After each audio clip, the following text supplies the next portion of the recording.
Good afternoon, Rotarians and guests. My name's Bernie McIntosh and I'm your MC for today. We would like to acknowledge the Wurundjeri and Boonwurrung people of the Kulin Nation and also pay our respects to elders past, present and future, and extend that respect to all Indigenous Australians present today. Welcome to our hybrid meeting to those online and to those who are in the room today. We pause for the loyal toast to be proposed by Chris. Please ensure your glass is charged.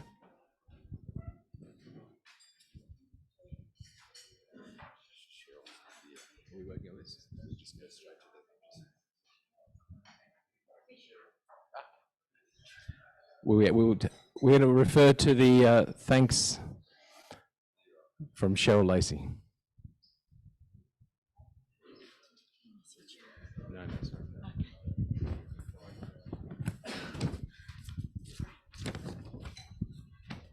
Okay. Lost pieces of the jigsaw puzzle. Australia's most preeminent historian, Geoffrey Blaney, used these words to describe how the history of Australian rules football continues to unfold, often in places least expected. Arising in the late 1850s, our footy is exactly that. It's ours, a distinctive Aussie invention. From this podium, we often hear "Go Pies," followed by cheers and groans.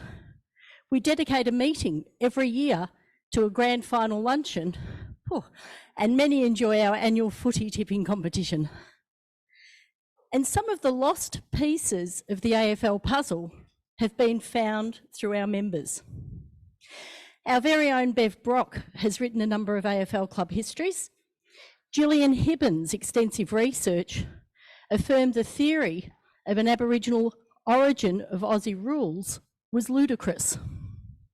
More recently, I've learned that my great-great-uncle, William Nicholas Lacey, was a premiership player for Carlton in the late 1800s and introduced footy to the township of Maryborough. Club histories have heroes and villains, intellects and innovators, volunteers and leaders. But most of all, clubs are about dedication, fellowship and community. For the good food we're about to eat, fellowship and service, we give thanks.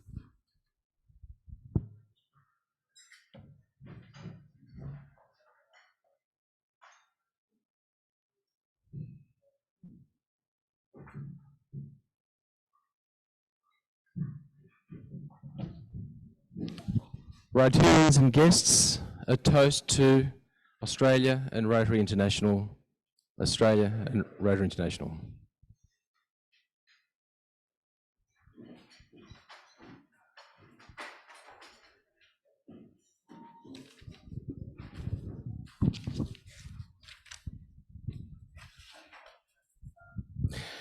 With regret, Vale, Alistair Urquhart, OAM, a wonderful character, a wonderful Melburnian. Our dear friend and colleague Alistair Urquhart passed away last weekend and after spending some time in hospital on the Bellarine Peninsula. Members will remember the times he piped in dignitaries and guests on special occasions when we met at the Windsor Hotel. But he won't just be remembered for playing the pipes. Alistair was engaging, quirky. Who else wears red socks? And he cared about people and he loved to talk. He could talk with authority about almost anything. His career experience was so diverse, one wonders how he packed so much on one lifetime. Alistair was born in January 1947, just down the road in East Melbourne. And when he was 10, his family moved to Geelong, where he attended Geelong College. In his matriculation year, he won an American Field Service Scholarship and spent a year in Washington, D.C., graduating from Walt Whitman High School in Bethesda, Maryland. On his return from the US, he completed his matriculation while he worked full-time at Borthwick's Abattoir. Who would have thought? He then undertook a combined law arts degree at the Australian National University. He did his articles with the Melbourne law firm Pearson Webster, and was admitted to the bar. However, he never practiced. His studies here and in the US provided Alistair with a launching pad to take on the world. His first job after qualifying was coal trading, where he learned about international trade. He then moved to London and got into grain trading, and it was during this time he was chairman of the Knightsbridge Pipe Band. Ah, there it is. He then did a year in banking in New York, moved, then more coal trading before a decade in finance in Melbourne. In 1992, he stood unsuccessfully for Parliament in the federal seat of Jagga Jagga. All this international and local experience prepared him well to start his own public relations and publishing company, Affairs of State, in 1993. The firm published a range of digests, directories, and other material in the general policy area, including the Public Policy Intelligence Bulletin Letter from Melbourne. Alistair was inducted into the club in April 2000 with the classification of public affairs. He delivered an exciting array of guest speakers as club program director from 2006 to 2008. He was well credentialed to the Bulletin editor, serving in the role for 7 years, producing 290 bulletins. The quiet achiever just got on with it. He was a member of the Canterbury Waverley group. I said earlier, Alistair cared about people, particularly those less fortunate and those with a disability. He was the founding chairman of Wise Employment, a position he held for over 30 years. It began as a small, not-for-profit, local disability employment service with innovative programs for the disabled, ex-offenders, and mentally concerned. It started from nothing and now has 150 offices around Australia and deals with 10,000 job seekers a year. In 2001, Alistair was recognised for this work in the Australian Day Honours, receiving an Order of Australia Medal. Alistair, as we all know, was energetic, cheeky, and affable. He was much loved and highly respected by all who knew him, and he will be sadly missed. We have sent our condolences to the family and have been informed today that the funeral service will be conducted next Tuesday, 11:30 a.m. at Barwon Heads. Let us honour Alistair with a moment of silence. It is my pleasure to welcome you to our third meeting of this Rotary year, and I see Adrian's a lot more relaxed today, and our 4,994th club meeting in our 102nd year. It's wonderful to see you all here today, including those attending online. Our guest speaker today is Dr Sonja Hood, CEO, Community Hubs Australia, President, North Melbourne Football Club. Sonja will be speaking on building bridges through empowering communities with the spirit of football, which we all know too well as a highly successful model, and will be more fully introduced shortly by Chair of the Day, past President Peter Rogers, who has stepped in last minute for Queen Scalzo. Quinn sends his apologies, as regrettably his flight back has been delayed and he should be arriving at midnight tonight. He has, however, made sure there is a strong North Melbourne representation. And we have with us today his children, David, Michael, and Kathy, and his brother Vince. Would you please join me in acknowledging and making welcome our guest speaker, Sonja, and our special visitors.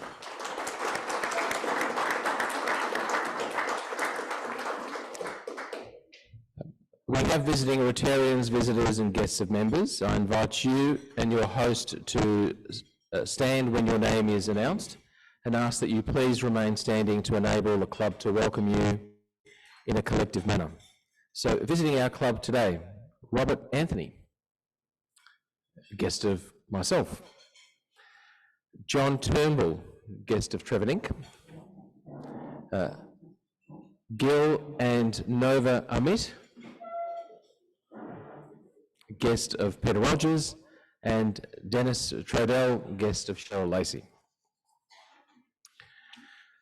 Visiting Australian Rotarians, we are absolutely thrilled to have the President of the Sydney Rotary Club, Charles Allen, Irene Bauer, guest of Sandra Hills of Club Canterbury, Neville Page from North Melbourne. Welcome, Neville. And with that, we thank you very much and thank you for coming.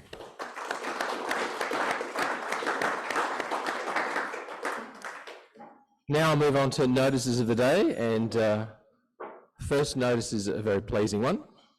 Happy birthday, it reads. Today we celebrate the birthday of 3 of our members. Trevor Nink. So let me give you a little bit of an introduction on Trevor for those who don't know much about Trevor.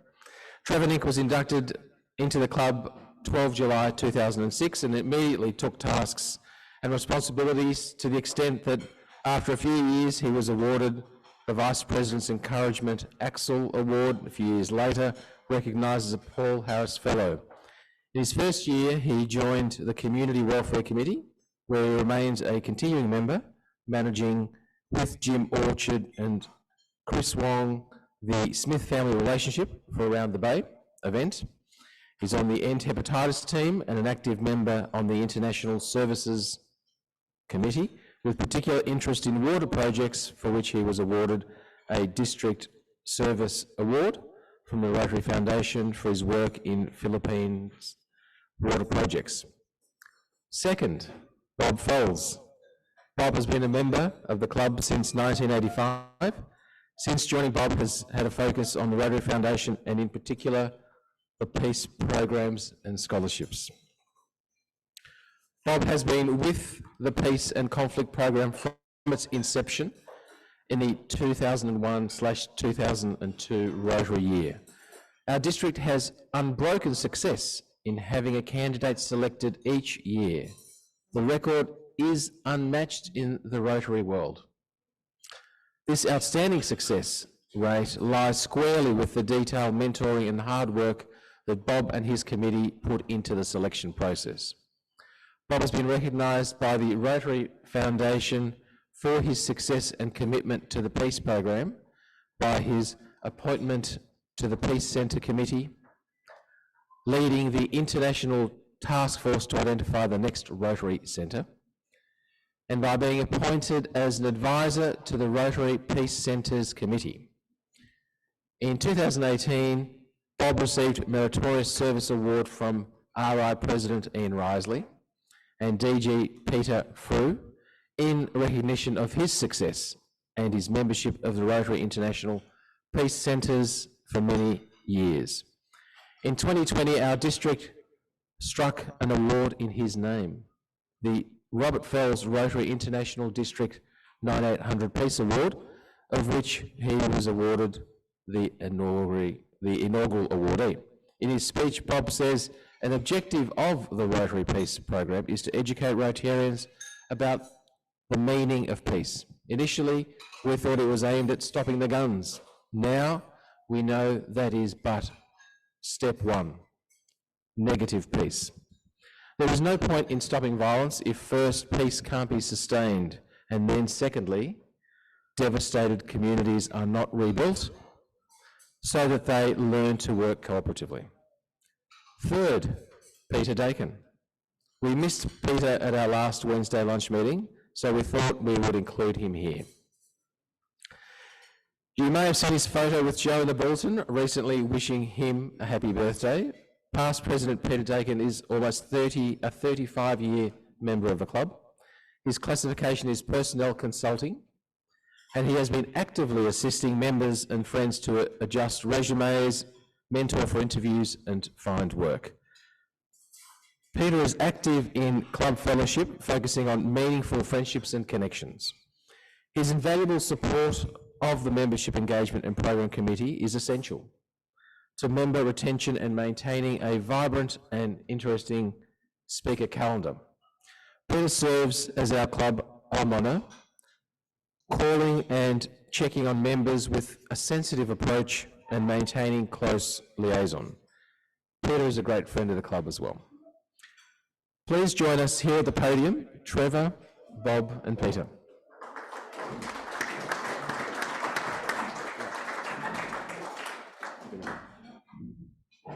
All right, candle and cake is on its way.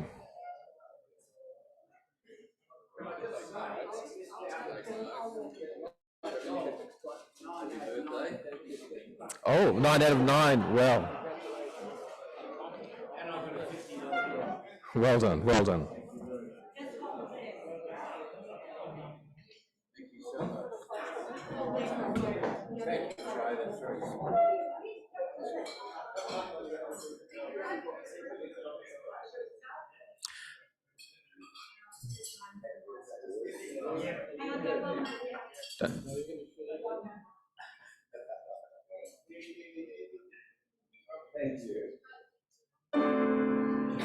Happy birthday to you. Happy birthday to you. Happy birthday, dear Bob, Trevor, Peter. Happy birthday to you.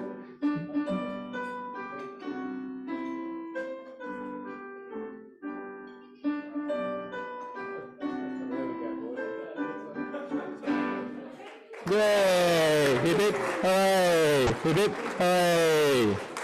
Now, I'm going to ask each of these gentlemen to come up here for a moment, and I want one sentence from each of you, and it's a reflection for the next 12 months. What is it that, how do you see life in the next 12 months? Ooh, one sentence if we can, please.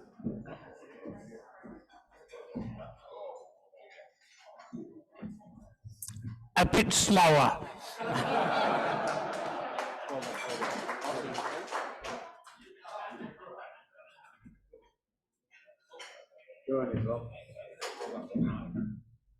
Well, caught off guard. I think the club can look forward to a lot more fun and fellowship. We've been through tough times from the pandemic, and we should have a really good, great year ahead. Thank you.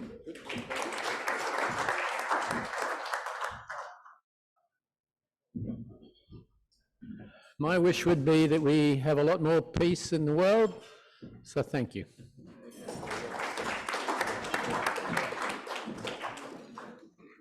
Thank you, and best wishes. Now, the second note is not so happy. It's Vale Patricia Simpson. So this morning we received an email from Malcolm Simpson, who is today 50 years a member of our club, advising that his much-loved wife Patricia Simpson passed away on the 15th of July, surrounded by family. Patricia closely supported Malcolm's 50 years of Rotary Melbourne involvement, including the enjoyable times on two conference trips and the North Melbourne Ivanhoe group meetings. A private family gathering is being held to honour her. Please feel free to reach out to him.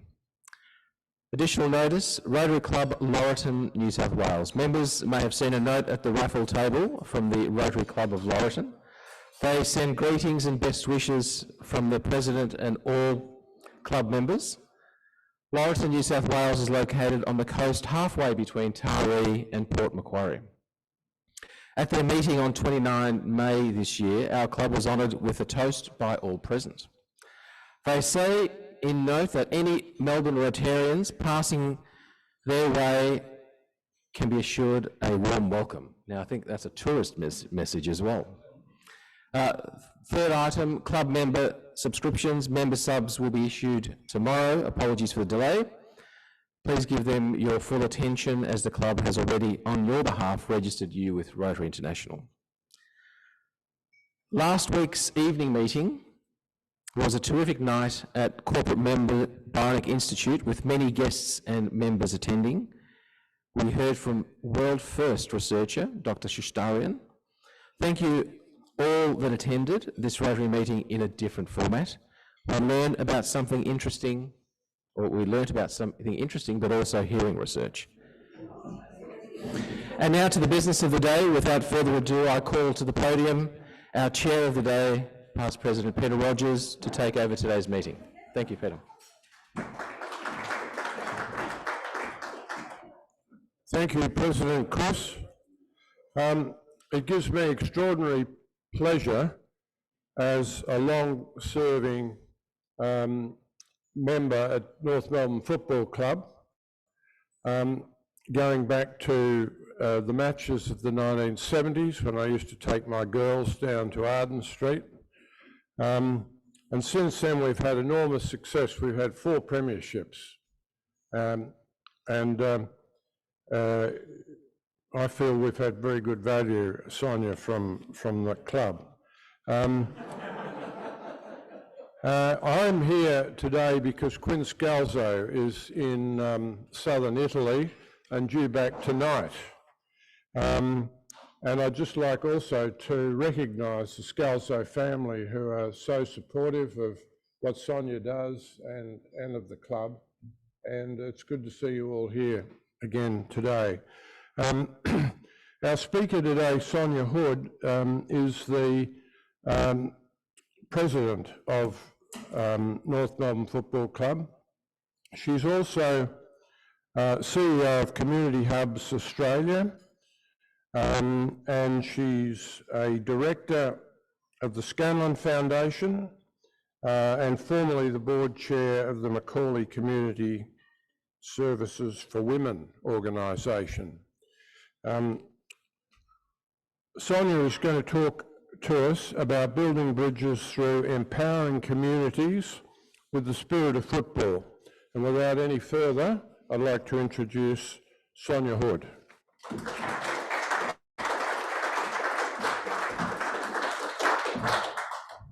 Now, to whoever asked the question up the back of the room, how are we going? The answer is not well. But we'll be going better sometime soon, and I'm happy to debate anybody on that. If you can't hear me, just wave from the back, but I'm going to assume that you can hear me unless someone tells me otherwise. It's a real honour to be here, so thanks Peter and thanks Chris for inviting me. Hello to any shinboners in the room and hello Rotarians. I'd also like to start by acknowledging the traditional owners of the land that we meet on and pay my respect to elders past, present and emerging. And I'd also like to note that those owners, along with traditional owners across Australia, have asked us as a nation to make an important decision for their and our future in the referendum to be held later this year. I'd like the debate on that referendum to be held with the same respect with which I make that acknowledgement. I would argue that the referendum is not about politics, despite the attempts of many to make it about that, but it's about basic humanity. Who are we as a country and how are we able to recognise our past as we look to our future? I'm not going to talk about The Voice today. I think some of you will be relieved by that. I am going to talk about the 2 roles that I play. I'm going to try to do this in time to leave time for questions. I love questions and I will answer just about anything you ask me, and I'm pretty bad at dodging questions, so that's the opportunity for you. It's a real honour to be asked to speak here today. My grandfather was a passionate Rotarian and was frequently involved in Rotary fundraisers and events, which for him notably were golf tournaments that became more elaborate every year. And I think my belief in the power of community to drive change started there, although sadly for him, not my interest in golf. I have, as many of you know, or as you now know, 2 roles, and I'm going to talk about both of them today. In my day job, I'm CEO of Community Hubs Australia, a national organisation based in primary schools in local communities across Australia. Community Hubs target women and preschool children from non-English speaking backgrounds, but we work with whole communities to drive connection and change. We've got 100 sites across the country, funded by 5 different governments, as well as philanthropy, and we work with about 10,000 families a year. I'll talk more on that in a minute. In my side gig, I'm president of the North Melbourne Football Club, and just in case you weren't completely sure on this, being president of a football club is an unpaid role, and that's true for all of them. I'm the club's first female president and the competition's 4th. All the other 3, Peggy O'Neill at Richmond, Kate Roffey at Melbourne and Kylie Watson-Wheeler at the Bulldogs, have seen their men's team play in grand finals, and 2 of them have won. I like to say I'm doing my bit for diversity by proving that women can run teams at the bottom of the ladder as well as the top. For what it's worth, and to our friend up the back there, I've got no interest in staying at the bottom of the ladder. My 2 roles and my 2 worlds might have a lot more in common than you might expect, and to some extent that's what I'm going to talk about today. And to explain that, I'm going to do something I don't normally do, and that's to talk a little bit about myself. I come from a small family. My dad is an only child. My mother had one sister. My parents divorced when I was 5, and my 2 sisters and I spent weekdays with my mother and most weekends with my father, and in turn with my grandparents. My grandfather's 2 main loves were Rotary and golf, and in fact for a long time I thought Rotary was a golf club, and I was really confused by the German exchange students who we would meet at the airport and who would appear at lunch every now and then. My grandmother loved the Melbourne Football Club and endured golf. My grandparents had struck an early marriage arrangement that she would learn to play golf if he barracked for Melbourne, a pact that saw them safely through 50 years of marriage. My father, an only child, hated golf, hated the Melbourne Football Club, never got involved in Rotary, and instead poured his energies into the team of his aunt, which was the North Melbourne Football Club. His aunt, my great aunt, was a football tragic whose worst moment in her life was losing her eldest son to Essendon, and who responded to that considerable setback, some would say betrayal, by ensuring that every one of her children and her sister's children and every one of the grandchildren would barrack for North. She was a force to be reckoned with, and that is how my connection with the North Melbourne Football Club was forged.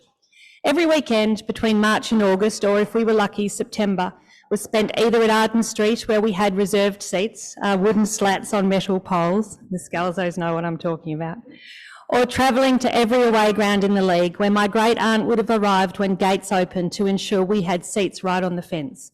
She went on the train, we drove in Dad's old Datsun, full of hope on the way there, listening to Harry Beitzel on the radio on the way back if we'd won, or classical music radio station if we hadn't. Dad hated pop music, and as a kid, I used to wonder how many other people were being tortured like I was on the way home from a game. Now, I'm not telling you this because my family's special, but because so many of us have a story just like this when it comes to our football team. I suspect there are some of you in the room who don't have a team, and if that's the case, see me afterwards. I've got the perfect club for you. But I reckon everybody here can tell you a story of who they barrack for and why. And that in turn leads to shared experiences, whether it's the mud that used to pass for a centre square at Moorabbin, or the car park at Waverley, and the hours that we spent trying to find the car, or the long drive back from Geelong, and I can tell you that hasn't changed, or the hostility in the outer at Vic Park, where I learnt more about race relations in Australia than I ever learned at school. I'm seeing enough nods around the room to know that many of you know exactly what I'm talking about. We didn't grow up together, but we have shared experiences or common memories, and that in turn connects us even if we've never met. And I tell you one other thing, I'm horrible at remembering names. It's a real Achilles heel of mine, but I can always remember who you barrack for. And it means that I'm no good. I can't live anywhere other than Melbourne because I think it's a skill that's particular to here.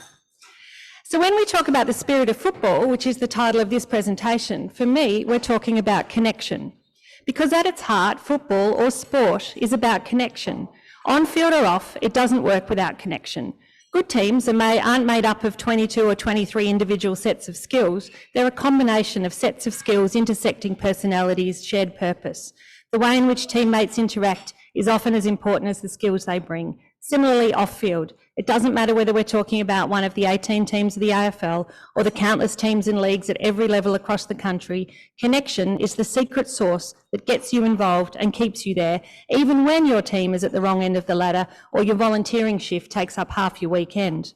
On any given Saturday or Sunday, or these days Thursday night or Friday night, thousands of Australians are giving up a significant portion of their day to barrack for their club, or volunteer at their club, or in my case, volunteer at their AFL club, or play for their local club, or drive someone to their game, all coming together for a shared purpose when the doing is often more important than the result. I'm the president of an AFL club, so I can't stand here and tell you that results don't matter. Of course they do. But if all we cared about was wins, we'd all barrack for whoever the most moneyed English Premier League soccer team is, and we wouldn't bother about an equalised competition like the AFL or our local clubs. What we care about isn't the winning, it's the journey. We care about the experience. We care about the people we sit near, people we only ever see at the footy. We care about the chats in the office. We care about caring about something that's part of our community but is bigger than us. We care about belonging. I don't have to lecture this room about connection. You know exactly what I'm talking about. Rotarians know better than just about anyone how bringing together people in a local community with a common purpose can quite literally change lives, that a whole lot of little efforts add up into one gargantuan one. I could just as easily be talking about the spirit of Rotary. What makes it work? Connection. And not just that, but focusing on people's assets, what they bring, rather than their deficits, what they lack. At North, connection matters on several different levels. The football connection is obvious, and frankly, as obvious when it doesn't work, like last weekend, as when it does. And I'm not going to talk about it further here. Connection with members is also vital. Members are the lifeblood of your club, and you forget that at your peril. Connecting means listening, not just telling.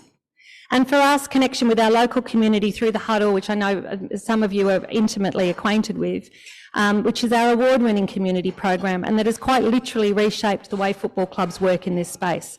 For those who don't know, the Huddle sits on the Arden Street site on the corner of Arden and Fogarty Street and works with young people in and around North Melbourne and now in and around Australia. In fact, this year, the Huddle will work with some 25,000 young people in 240 schools across Australia and partners with 5 additional sporting organisations outside of football, leveraging the power of sport to help young people learn, grow and belong. And if you haven't done it already, you should get Cam McLeod here to talk to you about the extraordinary work that the Huddle does, and particularly the impact it had during Melbourne's lockdown through COVID. So how does being president of a football club relate to being CEO of a national not-for-profit working with migrant women and preschool children? I'll tell you a little bit about community hubs and hopefully that'll become clear.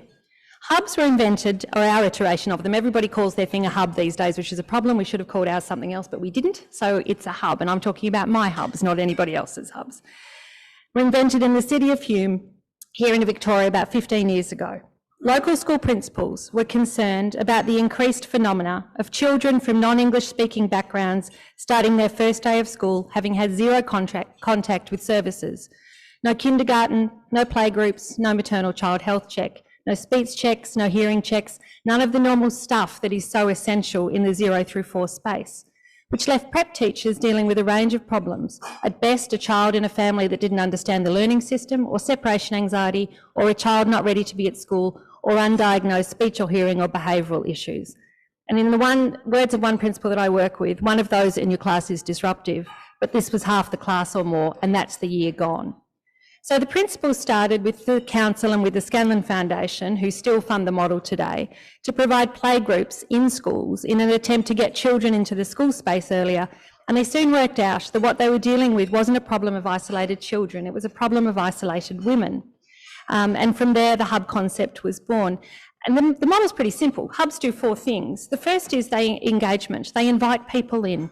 And many of the women we see in hubs have never been invited to anything else before. Hubs, at least, are the beginning, often the whole world outside of their family. The second thing hubs do is early childhood, and playgroups are our bread and butter, and we connect children into whatever the early learning is in their area.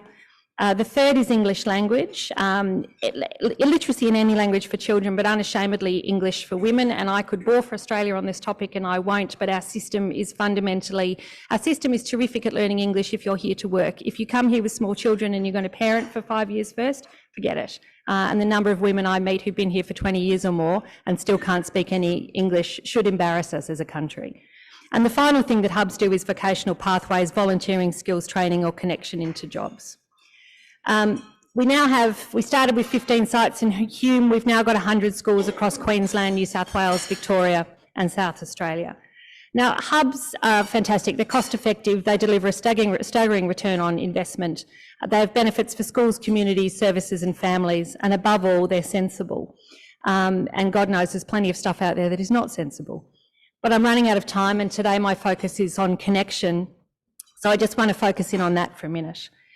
I've seen the problem of isolated women replicated in every single community we work in, from Townsville to Playford, and pretty much every migrant group. This is not a refugee issue.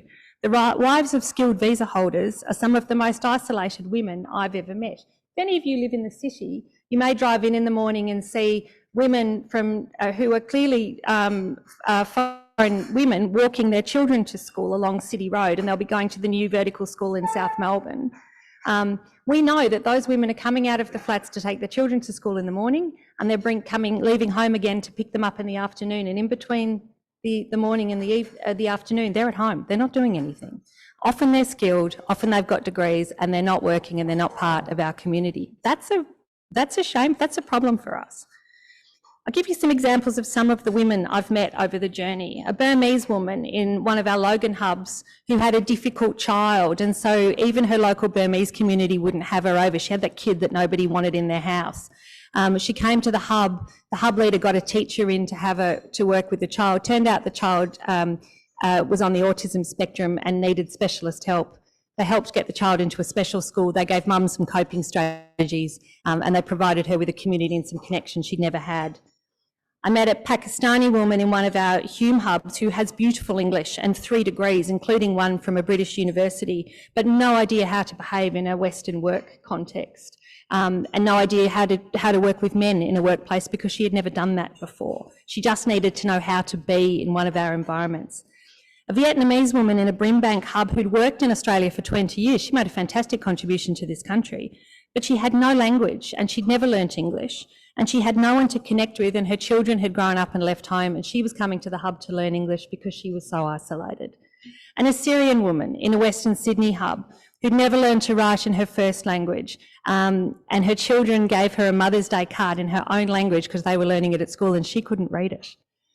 And an Afghani woman in Dandenong, who's one of the first people I met in this job, who had come to Australia as a refugee. She was diagnosed as having post-traumatic stress and a doctor told her to stay home, and so she did for 7 years. And she sent 2 children to school who'd never spent a day apart from their mother, and turn up at school, you know, and that becomes the school's problem to deal with.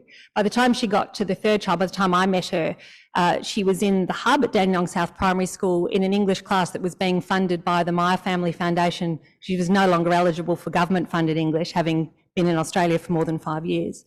And her youngest child had been to playgroup in the hub and was starting school in a much better state than either of his brothers. That stuff is life-changing.